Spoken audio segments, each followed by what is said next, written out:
All right, picture this. You're standing in an airport terminal window, looking out at a massive commercial jet, and you just have to marvel at the sheer, unbelievable physics of it all. I mean, we're talking about a machine that, by all everyday logic, should be hopelessly glued to the ground, yet it somehow belongs up in the sky. Welcome to This Explainer. Today, we're going to unpack this massive mystery box and explore exactly how the concrete physics of flight makes the impossible happen every single day. 400, as in 400 tons of solid metal, jet fuel, luggage, and people.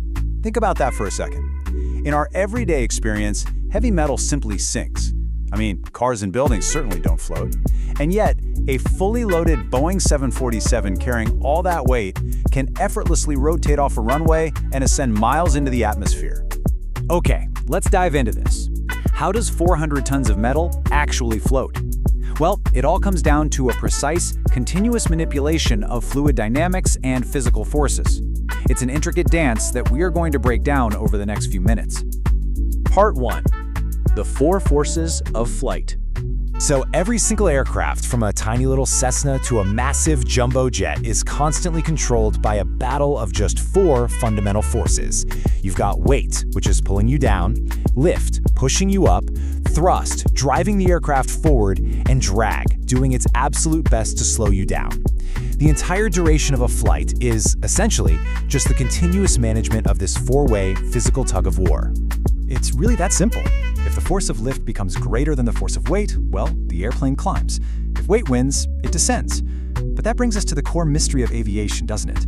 We know weight is a given, thanks gravity, but how on earth do we manifest enough upward lift to conquer 400 tons of it? Which brings us to part 2, the wing secret, the airfoil shape. Now, it's actually super easy to assume that wings just magically suck an airplane into the sky or power their way up through brute force. But the real secret is an engineering marvel called the airfoil shape. If you were to slice an airplane wing right in half, you'd see this distinct specialized curve on the top and a much flatter bottom. That asymmetry, that is absolutely crucial. Lift is simply the upward force created when higher air pressure below the wing pushes up against lower air pressure above it. It's not just raw power. It's entirely about engineering a pressure differential. And this brilliantly illustrates the micro-journey of that air, which is rooted in what physicists call Bernoulli's principle. As oncoming air hits the front edge of the wing, it splits. Because of that curved top we just talked about, the air traveling over the wing actually accelerates. It moves faster. And this faster-moving air creates a pocket of lower pressure right above the wing. Meanwhile, the slower air underneath maintains a higher pressure.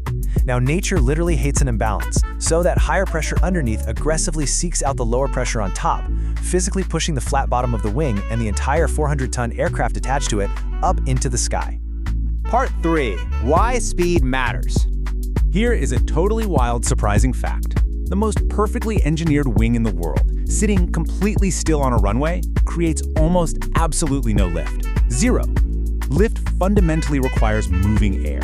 The faster the plane moves, the more air flows over the wings, and the stronger that pressure differential becomes. So racing down the runway isn't just about covering distance, it's about forcing enough air over the wings to hit a magic number.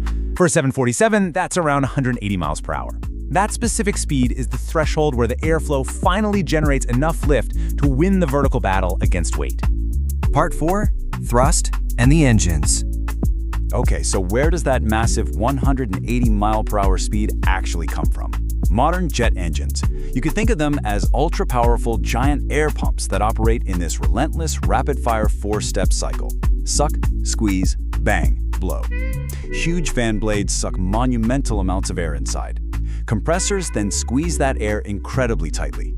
Next, it's mixed with jet fuel and ignited. Finally, those superheated expanding gases, which can sometimes reach 3,000 degrees Fahrenheit, are violently blasted out the back. So the crucial point is, how exactly does a backward blast of gas move a giant plane forward? Well, it is a flawless, textbook showcase of Newton's third law. Every action has an equal and opposite reaction. By shooting exploding gases backward at incredible speeds, the physical reaction is the aircraft thrusting forward. Thrust gives us speed, speed gives us airflow, and airflow, as we know, gives us lift. It's a beautiful chain reaction. Part 5. What if the engines stop? Now, it's totally natural for passengers to wonder, if speed creates lift, doesn't losing the engines mean you just drop out of the sky like a stone? Actually, no way. Thanks to their incredible aerodynamic efficiency, modern passenger jets are essentially enormous gliders.